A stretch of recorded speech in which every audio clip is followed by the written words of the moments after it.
Hi everyone, welcome to Storytime with Madeline. Today I'm going to be reading How the Grinch Stole Christmas by Dr. Seuss, in spirit of the holiday season.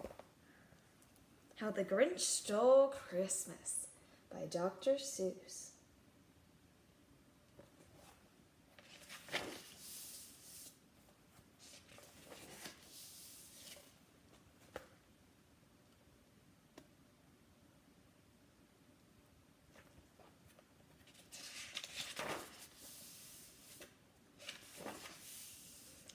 Every Who down in Whoville liked Christmas a lot.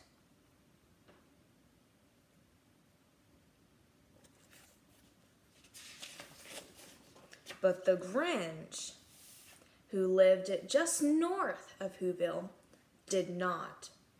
The Grinch hated Christmas, the whole Christmas season. Now, please don't ask why. No one quite knows the reason. It could be his head wasn't screwed on just right. It could be, perhaps, that his shoes were too tight. But I think that the most likely reason of all may have been his heart was 2 sizes too small.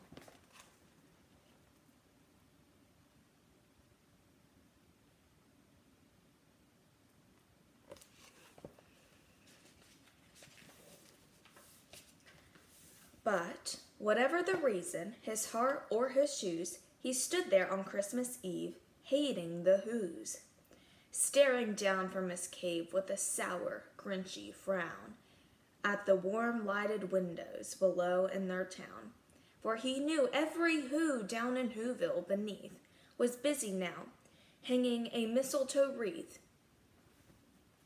"And they're hanging their stockings," he snarled with a sneer. "Tomorrow is Christmas. It's practically here." Then he growled, with his Grinch fingers nervously drumming. "I must find some way to stop Christmas from coming." For tomorrow he knew.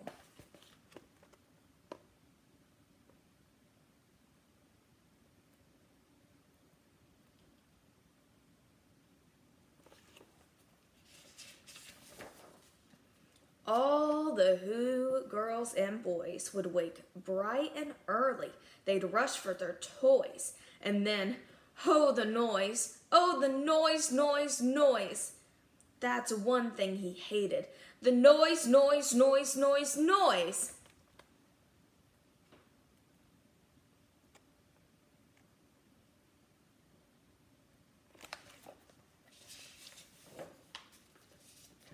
Then the Whos, young and old, would sit down to a feast, and they'd feast, and they'd feast, and they'd feast, feast, feast, feast, feast. They would feast on Who pudding and rare Who roast beast, which was something the Grinch could not stand in the least.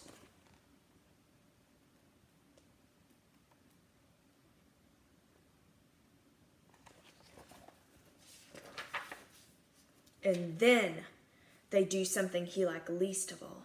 Every Who down in Whoville, the tall and the small, would stand close together with the Christmas bells ringing.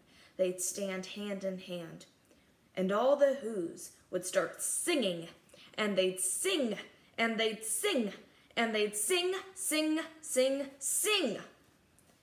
And the more the Grinch thought of this Who Christmas sing, the more the Grinch thought, "I must stop the whole thing. Why, for 53 years I've put up with it now. I must stop this Christmas from coming." But how?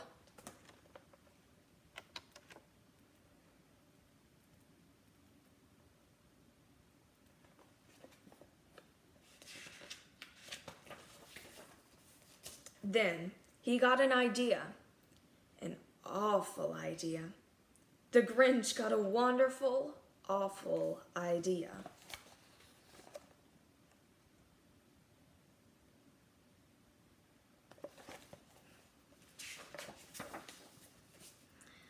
"I know just what to do," the Grinch laughed in his throat.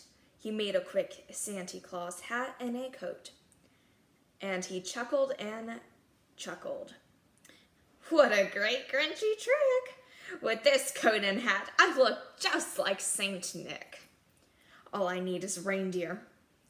The Grinch looked around, but since reindeer are so scarce, there was none to be found. Did that stop the old Grinch? No.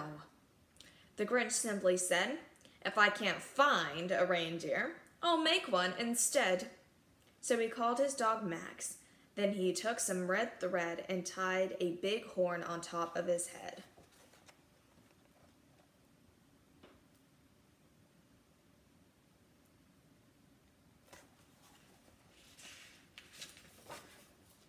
Then he loaded some bags and some old empty sacks on a ramshackle sleigh. Then he hitched up old Max. Then the Grinch said, "Giddy up!" And the sleigh started down toward the homes where the Who's lay a snooze in their town.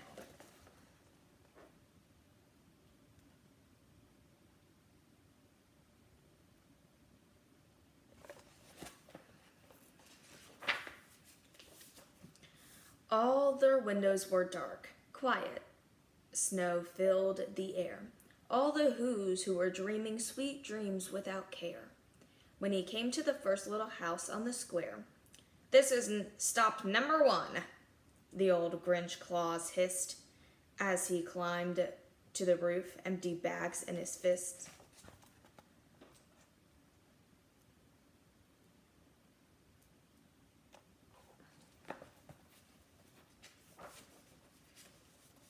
He slid down the chimney, a rather tight pinch, but if Santa could do it, then so could the Grinch. He only got stuck once, for a moment or two. Then he stuck his head out of the fireplace flue, where the little Who stockings all hung in a row. "These stockings," he grinned, "are first things to go."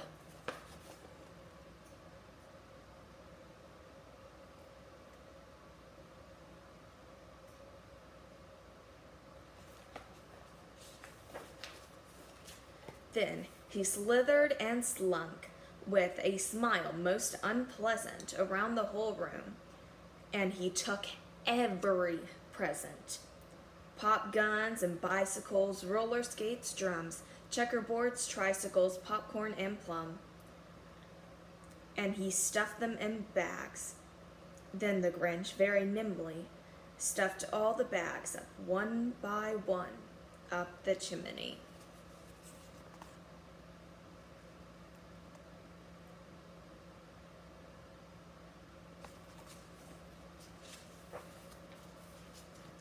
Then he slunk to the icebox, the Who's feast. He took the Who's pudding. He took the roast beast. He cleaned out that icebox as quick as a flash. Why, that Grinch even took their last can of Who hash.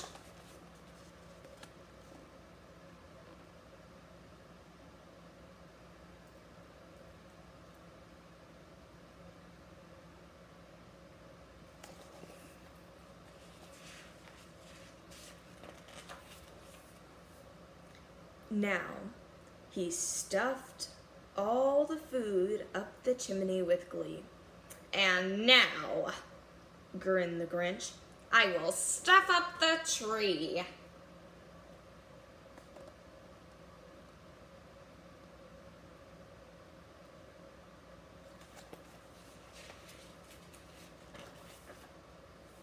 And then the Grinch grabbed the tree and he started to shove, when he heard a small sound like the coo of a dove. He turned around fast, and he saw a small Who. Little Cindy Lou Who was not more than 2. The Grinch had been caught by this tiny Who daughter who'd got out of bed for a cup of cold water. She stared at the Grinch and said, "Santa Claus, why? Why are you taking our Christmas tree? Why?"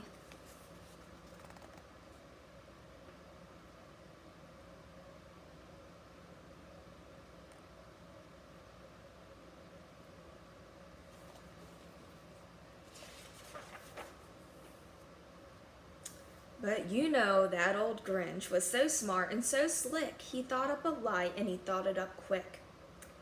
"Why, my dear little tot," the fake Santa Claus lied, "there's a light on this tree that won't light on one side, so I'm taking it home to my workshop, my dear. I'll fix it up there, and I'll bring it back here." And he fooled the child. Then he patted her head, and he got her a drink, and he sent her to bed. And when little Sidney Lou, who went to bed with her cup, he went to the chimney and stuffed up the tree.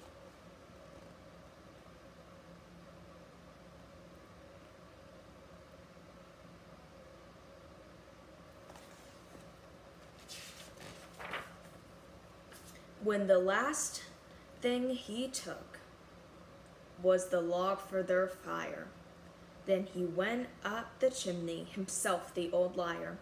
On their walls he left nothing but hooks and some wire, and the one speck of food that he had left in the house was a crumb that was even too small for a mouse.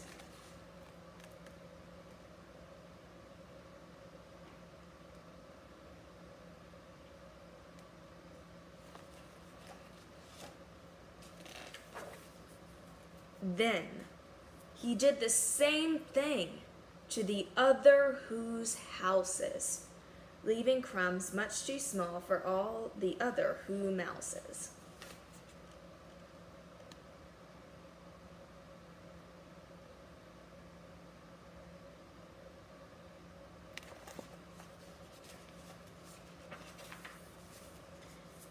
It was 1/4 past dawn, all the Who's still abed, all the Who's still a snooze, when he packed up his sled, packed it up with their presents, the ribbons, the wrappings, the tags, and the tinsel, the trimmings, the trappings.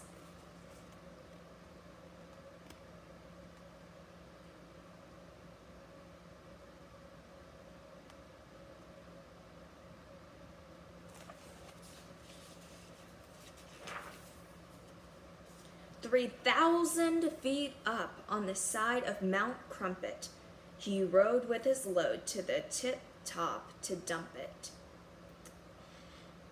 Pooh-pooh to the Who's," he was Grinch-ishly humming. "They're finding out now that no Christmas is coming. They're just waking up. I know just what they'll do. Their mouths will hang open a minute or two. Then all the Who's down in Whoville will cry, 'Boo-hoo!'"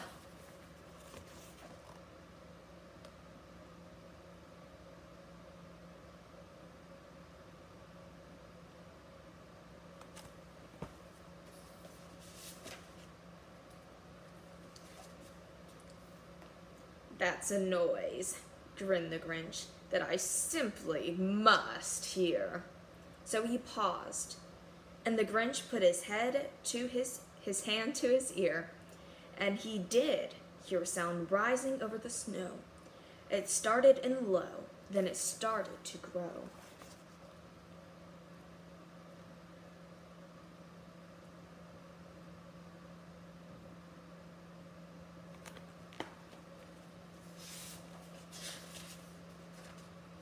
But the sound wasn't sad.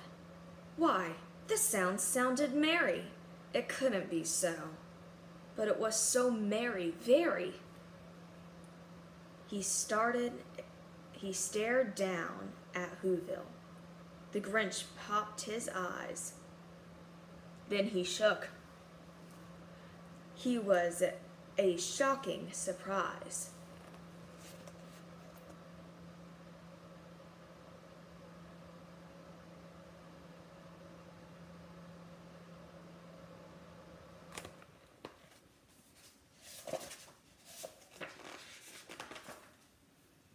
Every Who in Whoville, the tall and the small, was singing without any presents at all. He hadn't stopped Christmas from coming. It came, somehow or other.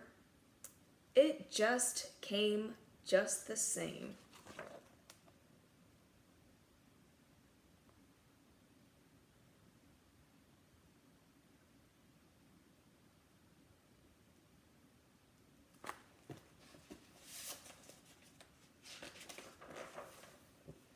And the Grinch, with his Grinch feet ice cold in the snow, stood puzzling and puzzling.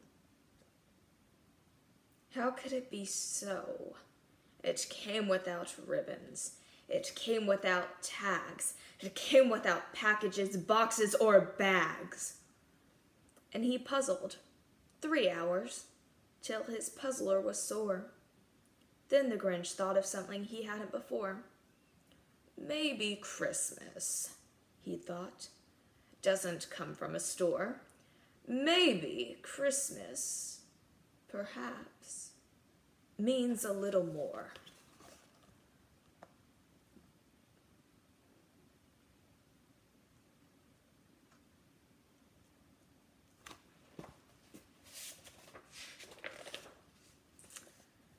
And what happened then? Well, in Whoville, they say that the Grinch's small heart grew 3 sizes that day. And the minute his heart didn't feel so quite tight, he whizzed with his load down through the bright morning light, and he brought back the toys and the food for the feast, and he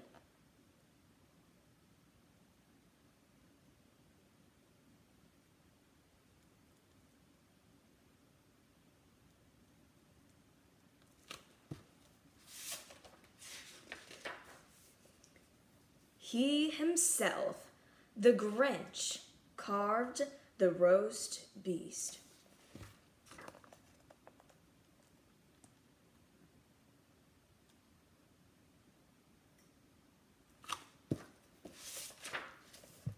The end.